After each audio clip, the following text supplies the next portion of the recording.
Assalamualaikum dan salam sejahtera. Anda sedang menonton cerita bersama saya Najib Arif dan kali ini, episod kali ini amat special sekali.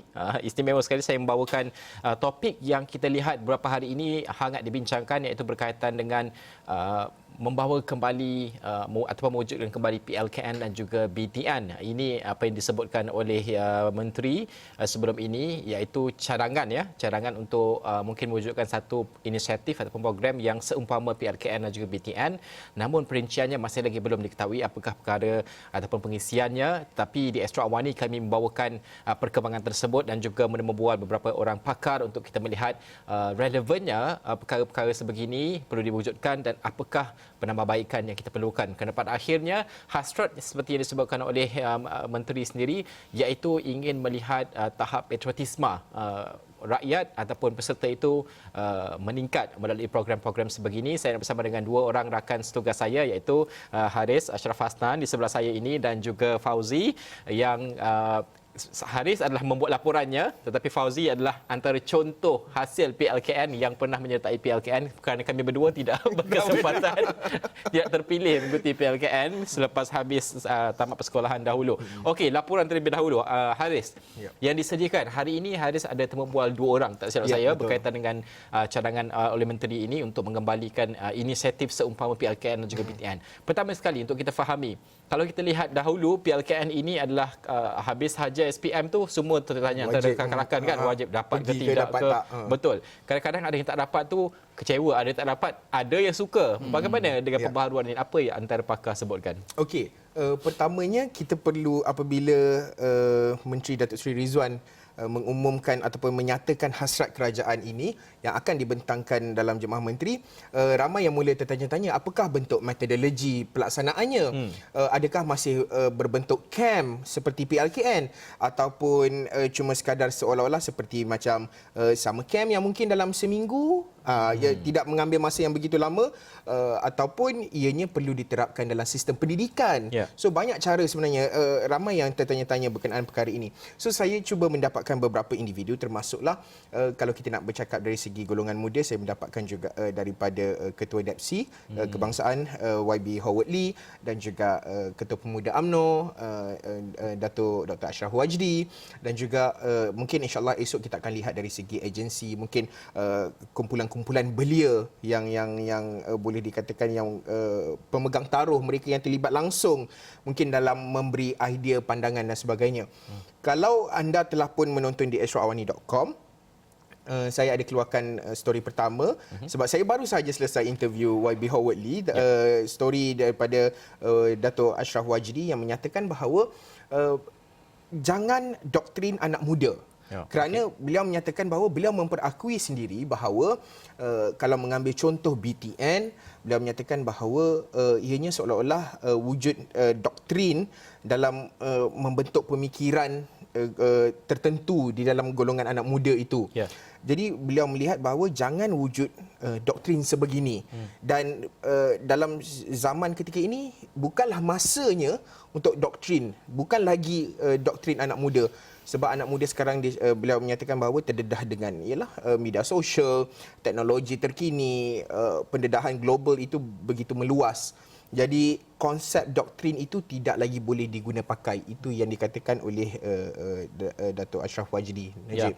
Bagaimana untuk kita memahami relevannya untuk kita kumpulkan sekumpulan pelajar-pelajar ini ataupun lepasan pelajar ini untuk kita menyemai rasa patriotisme? Mengapa perlu dilakukan perkara sebegini? Kerana patriotisme ini amat luas sekali. Ia melibatkan semua rakyat sepatutnya kan. Bagaimana untuk kita fahami bahawa program yang disusun itu boleh sedikit sebanyak menyemai rasa patriotisme itu sebenarnya?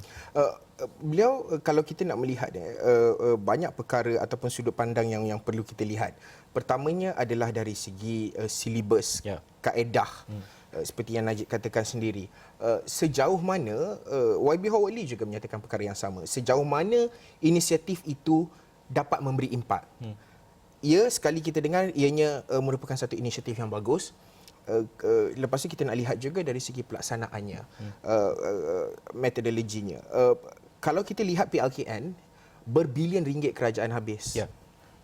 Sekarang ni banyak kem-kem yang dah pun tersadai dan sebagainya.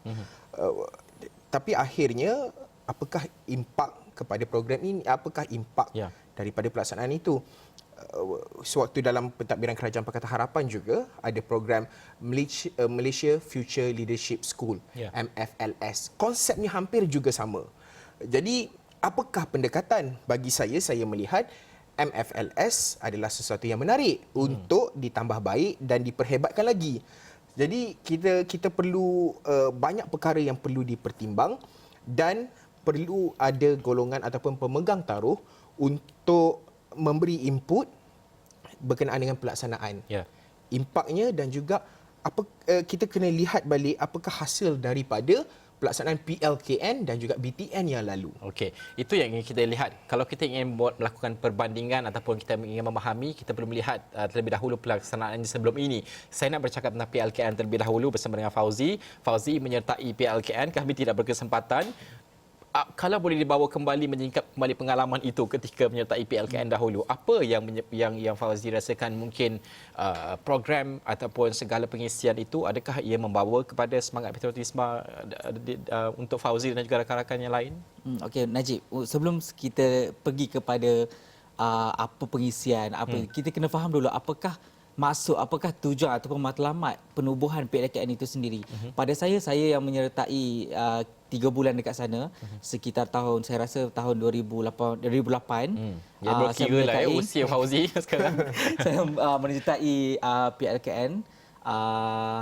Intake ketiga, dia ada dalam setahun tu dia ada intake pertama, kedua dan ketiga. Betul. So setiap intake tu pada mungkin kalau saya tidak silap dalam setiap satu camp tu ada dalam hampir 5,000 peserta. Maksudnya terdiri daripada peserta lelaki dengan wanita. Dan pada ketika itu dia kategorikan peserta lelaki adalah wira dan peserta perempuan adalah wirawati. Dan apa yang saya faham, hasil 3 bulan berada di sana, fokus utama adalah untuk menyemai semangat patriotisme antara semua pelajar-pelajar tersebut. Dan hasil daripada pengisian daripada program tu pada saya ia amat-amat memberi makna kerana dia menyentuh pelbagai aspek.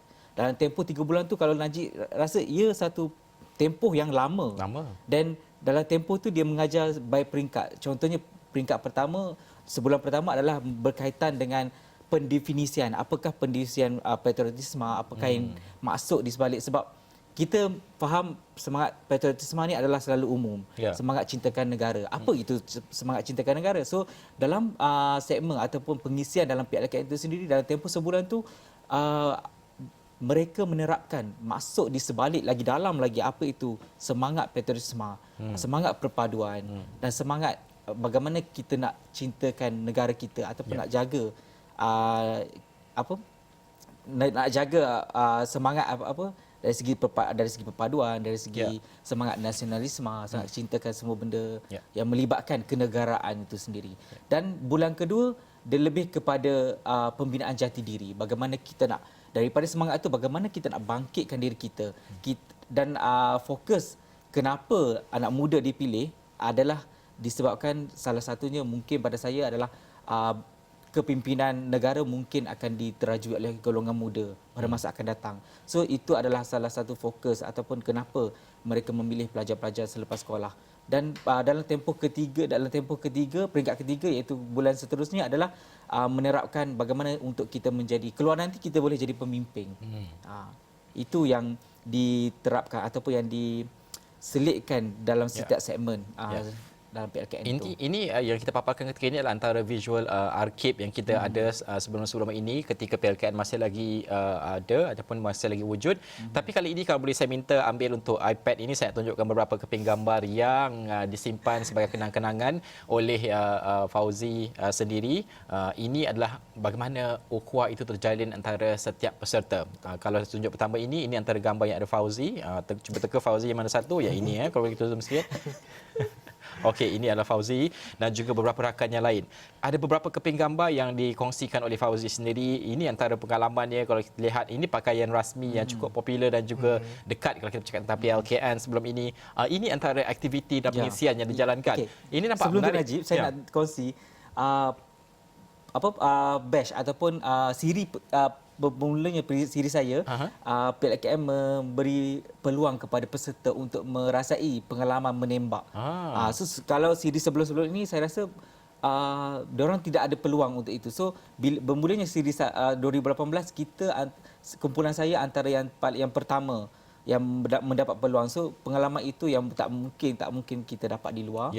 So itu yang saya rasa kalau siapa-siapa yang bercita-cita untuk menyertai pasukan keselamatan selepas itu adalah perintisnya. Ya, itu kita dapat merasai pengalaman lah. Kalau kita di pihak media ni, ada kalanya pihak-pihak unit uniform ni ajaklah kita juga kadang-kadang kan buat latihan lah, tengok macam mana cara menembak dan sebagainya. Tapi kalau orang di luar sana, kalau yang tak dapat berkesempatan masuk PLKN, mungkin tak dapat merasa juga kan bagaimana melalui pengalaman sebegini.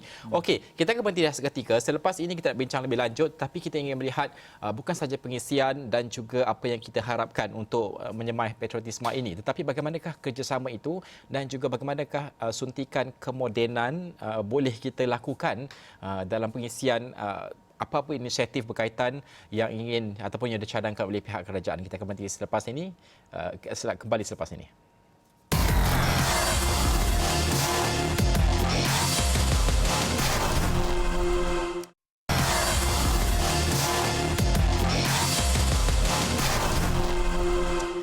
Anda masih lagi menonton cerita bersama saya Najib Arif dan juga dua rakan setugas saya, Haris dan juga Fauzi. Kita masih lagi berbincangkan tentang antara cadangan inisiatif yang berbentuk seakan PLKN dan juga PTN yang disebut oleh Menteri sebelum ini, tetapi perinciannya belum diketahui lagi. Tapi kita ingin melihat kepada penambahbaikan sekiranya ini antara komitmen yang ingin dilaksanakan oleh pihak kerajaan, apa penambahbaikan yang kita perlukan. Itu sangat penting seperti yang Ashraf Haris sebutkan sebentar tadi, ada banyak bagaimanakah untuk kita melihat kepada penambahbaikan dari segi pengisiannya itu dalam era moden pada ketika ini dengan teknologi dan sebagainya. Okey, tapi pada masa sama saya juga nak bertanya kepada Fauzi terlebih dahulu. Kalau kita lihat tadi Fauzi katakan, saya tanya ada grup WhatsApp ke dengan di kalangan pelajar-pelajar yang memasuki PLKN. Beliau katakan ada, dia kata ada. Bagaimana untuk kita melihat bahawa ia sepatutnya melangkaui kepada tempoh 3 bulan sahaja? Memanglah latihan itu merapatkan perhubungan antara peserta-peserta tersebut, tapi pada akhirnya seperti yang Haris sebutkan, apa yang kita mahukan? Jadi bagaimana pandangan Fauzi untuk kita melihat inisiatif seterusnya selepas 3 bulan itu ataupun pada masa hadapan, batch-batch ini mungkin boleh dipanggil untuk tujuan-tujuan tertentu? Baik, hasil daripada PLKN ini 2 kali pada batch ataupun kumpulan saya 2 kali kami telah berjaya merancang ataupun melaksanakan reunion dalam kumpulan yang nak kata keseluruhan tu mustahil untuk kita lakukan, tapi mana yang berkelapangan tu 2 kali kita adakan, satu di camp yang asal yang kita pernah buat di Tanjung Tuan, Port Dickson, dan satu lagi kita buat di KL sendiri. Dan itu antara inisiatif antara kalangan pelatih itu sendiri. Tetapi berdasarkan soalan kepada Najib tadi, apakah impak selepas 3 bulan itu sendiri? Mungkin pada saya selepas dalam tempoh 3 bulan itu adalah satu pengenalan ataupun ikatan yang sangat kuat. Kita dah mengenali antara sesama lain, kita dah mengenali kawan kita dah mengenali rakan sebilik semua tu. Dan pada saya pengalaman pada saya pandangan yang lebih baik adalah kita terus kekalkan hubungan mereka ni dalam satu kumpulan yang boleh kita gunakan ataupun manfaatkan jika diperlukan. Contohnya jika berlakunya bencana alam. Dan kumpulan ini yang boleh kita panggil.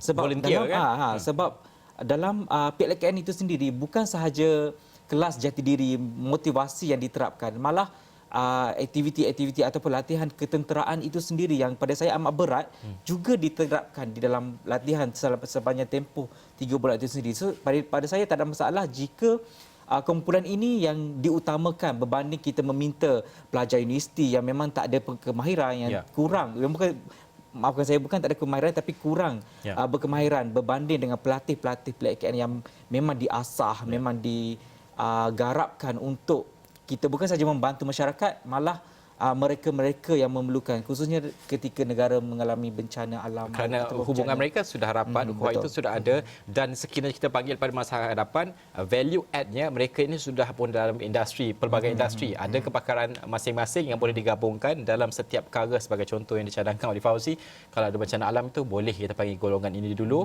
untuk bantu setidaknya kan volunteerism dan sebagainya supaya senang kita jalankan program tersebut. Okey, saya nak cakap pasal BTN. BTN ini antara pengalaman saya sendiri. Saya pernah menyertai. Ashraf, Azris pernah menyertai? Tak sempat. Mungkin Najib lah yang pernah pergi, yang merasai sendiri, boleh share macam saya mana Najib. Saya menyertai ketika di peringkat universiti. Itu pun dipanggil dan juga ramai dan juga masa itu pelajar kan. Jadi pada ketika itu saya secara jujurnya kami ini tidaklah mengetahui sangat tentang BTN. Kami ingatkan hanya kem Jatidiri dan sebagainya. Tapi apabila pergi ke sana, dia seronok sebab inilah bersama dengan rakan-rakan kan, berhubung dengan rakan-rakan, satu kem tak boleh main handphone, kena pergi ke sungai buat rakit dan sebagainya. Tapi pada akhirnya pengisiannya itu yang membuatkan saya tertanya-tanya pada ketika itulah ya.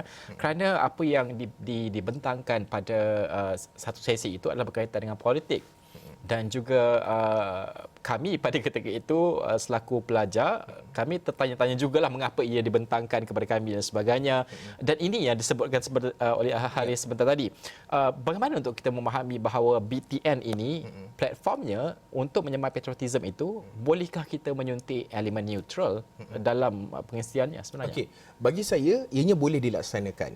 Neutral maksudnya dari segi sekadar untuk memahami pertamanya mungkin dari segi proses demokrasi, proses pelaksanaan dari segi pembentukan penggubalan undang-undang, proses pilihan raya, dan pada masa sama ianya bukanlah cenderung kepada sesebuah parti politik sama ada sewaktu kerajaan tertentu yang sedang mentadbir ataupun kerajaan pada ketika itu.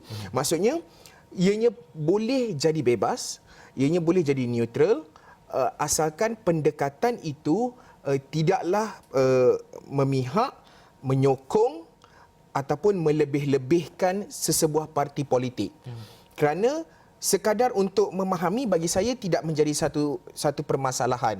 Maksudnya apakah pelaksanaan, sebagai contoh ya, mungkin hari ini kita akan memahami apakah antara inisiatif ataupun dasar yang pernah dilakukan oleh Kerajaan Barisan Nasional, apakah dasar ataupun polisi yang dilakukan oleh Kerajaan Pakatan Harapan, apakah penambahbaikan mereka, apakah polisi-polisi yang mungkin sebelum ini pernah dilakukan oleh Barisan Nasional dan diteruskan oleh Pakatan Harapan dan ditambah baik oleh Pakatan Harapan pada ketika ini oleh Perikatan Nasional. Jadi bagi saya itu pun sudah cukup baik untuk sekadar mereka yang menyertainya memahami apakah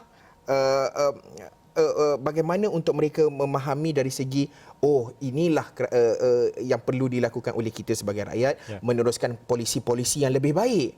So maksudnya kita mengenepikan politik, kita faham politik is politik, akan kekal menjadi politik, tetapi akhirnya dasar ataupun polisi yang baik perlu diteruskan. Jadi mereka yang menyertai program ini, golongan muda akan faham bahawa yes, dalam kita berpolitik, dalam kita menentukan polisi dasar negara, perkara yang baik perlu diteruskan. YB Howardly sendiri menyatakan bahawa sekali kita dengar inisiatif ini baik, bagus. Tetapi bagaimana pelaksanaannya, itu yang terus menjadi tanda tanya. Saya kira antara mungkin penambahbaikan yang saya yang berdasarkan bacaan saya yang ingin saya lihat adalah bagaimana untuk dalam cabaran semasa ini, apakah penambahbaikan yang diperlukan dari segi mungkin sekarang kita bercakap tentang banyak tentang problem solving skill. Bagaimana ini boleh diterapkan dalam pengisiannya. Kalau boleh saya bawakan Fauzi, pada ketika itu kerana di BTN itu antara mungkinlah exercise yang diberikan tu adalah diberikan exercise bagaimana kita nak selesaikan masalah ini bersama secara berkumpulan dan sebagainya. Ini antara orang kata apa titik tolaknya dan juga memberikan idea sedikit sebanyak bagaimana penyelesaian masalah itu sepatutnya berlaku dalam dunia yang nyata, yang dunia pekerjaan, tak kira di peringkat mana sekalipun. Kalau di PLKN pada ketika itu adakah perkara ini juga diterapkan? Kalau kita nak cakap pasal program Najib, memang banyak dalam tempoh 3 bulan tu pelbagai program yang dirancang yang dilaksanakan, disediakan oleh pihak PLKN itu sendiri. Sebab kita ada jurulatih dalam 2 kategori. Satu, jurulatih yang dalam kategori akademik, satu lagi jurulatih yang dalam kategori fizikal. Dan 2 itu jurulatih yang berbeza lah. Dan dari segi jurulatih berdasarkan akademik ini, pelbagai program yang dirancang. Dan satu tertarik untuk saya kongsikan, program yang paling besar adalah mereka gabungkan kedua-dua jurulatih ini sama ada fizikal dengan akademik melakukan mock run ataupun simulasi pilihan raya di mana kita ada calon daripada parti bebas dan parti kerajaan pada ketika itu dalam hanya melibatkan peserta dengan jurulatih dalam kem tersebut. Dan pada saya mungkin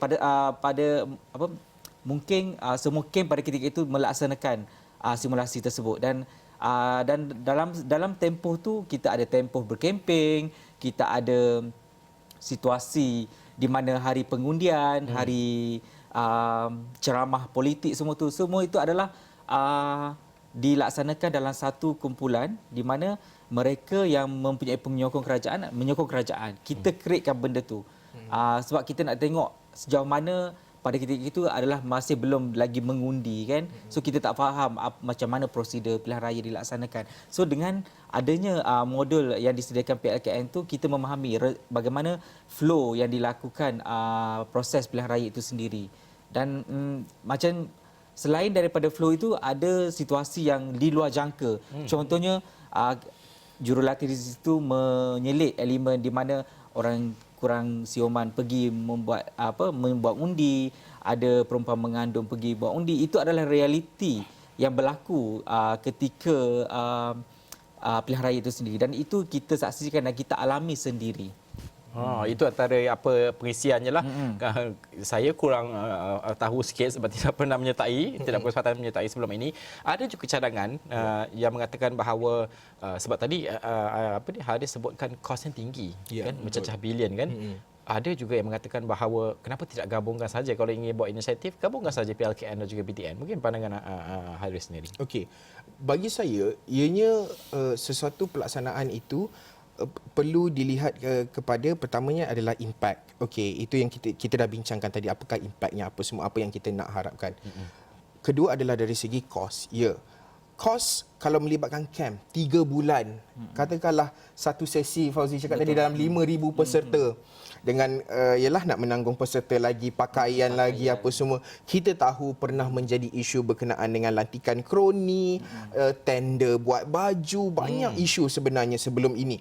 Kita put aside perkara tersebut, bukan kita mengenepikan terus, tetapi bagaimana kita nak pastikan segala inisiatif sebelum ini ataupun permasalahan ataupun kecuaian ataupun apa yang dah ditegur di dalam laporan audit ditambah baik dalam pelaksanaan akan datang. Pertamanya, bagi saya short course sudah cukup baik. 2 minggu? 2 minggu cukup. Tidak perlu, bagi saya tidak perlu untuk dalam satu tempoh yang begitu panjang. Saya tak pasti BTN dulu Najib berapa lama. Sekejap, berapa hari saja. Berapa hari saja, tak sampai seminggu maksudnya. Okey, tak sampai seminggu. Bagi saya kalau nak lama sedikit pun 2 minggu is maksimum. Sebab kosnya begitu tinggi.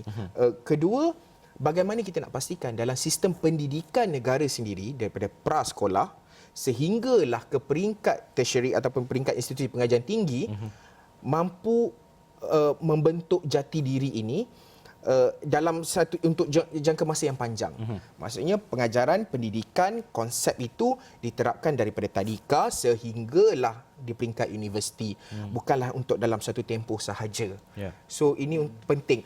Bukan membentuk satu silibus yang baru di sekolah, tidak, tetapi bagaimana menerapkannya di dalam silibus-silibus yang sekian yang telah ada. Contoh melalui subjek sejarah, subjek geografi, kajian tempatan di peringkat sekolah. Mungkin itu caranya. Apabila cadangan ataupun inisiatif ini wujud, ya, sudah pasti kita tidak hanya melihat kepada pandangan pakar, kita juga ingin melihat pandangan orang ramai. Itu paling penting kerana pada akhirnya orang ramai yang terlibat dalam inisiatif sebegini. Betul. Haris sempat membaca beberapa pandangan dilontarkan oleh orang awam sendiri. Apa antara pandangan yang mereka suarakan? Okey, seperti di astroawani.com ataupun apabila kita post di social media kita, di Facebook, di Twitter dan sebagainya, ada yang seiring, yang berpandangan sama, seperti jangan brainwash, jangan nak mulakan isu sentimen agama dan bangsa.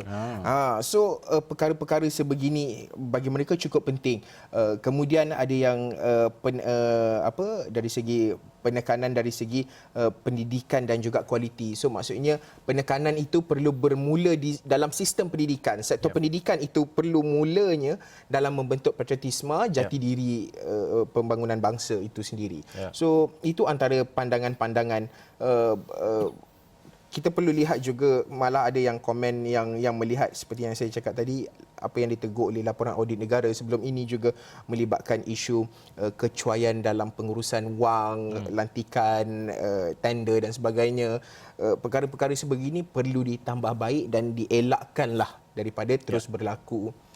Najib. Ya, pada akhirnya bukan sahaja kita ingin melihat menyemai semangat patriotism itu kepada semua pelatih, tapi pada akhirnya kita juga boleh melihat mungkin program-program sebegini menjadi ejen kepada penyatuan pelbagai kaum kan. Itu juga antara yang Fauzi lalui, ada pelbagai latar kaum itu yang menyertai sebagai pelatih dan sebagainya. Pada akhirnya kesan itu dan pengisian baharu yang bagaimana yang kita ingin lihatkan sekiranya cadangan ini diteruskan, dan juga itu pandangan yang akan dibawakan akan ada sudah ada di laman web kita extra1.com dan juga di Awani 745 malam. Okey, itu antara yang kita bawakan, pandangan pakar, orang ramai dan contoh yang pernah menyertai PLKN sendiri dan juga BTN sendiri. Itu antara bagaimana apa yang kita boleh simpulkan. Sudah pasti anda di luar sana juga mempunyai pandangan sendiri yang mungkin boleh dikongsikan melalui Facebook kami, Instagram, Twitter kami berkaitan dengan isu ini, dan selagi mana belum ada perincian dan juga keputusan muktamad, selagi itu isu ini boleh dibincangkan tentang pengisiannya dan bagaimana sejauh mana pada akhirnya apa yang kita harapkan semangat patriotisme itu dapat disuntik di kalangan golongan muda dan juga rakyat Malaysia secara amnya. Sekian sahaja cerita, saya Najib Arif dan juga rakan tugas yang lain. Assalamualaikum warahmatullahi wabarakatuh.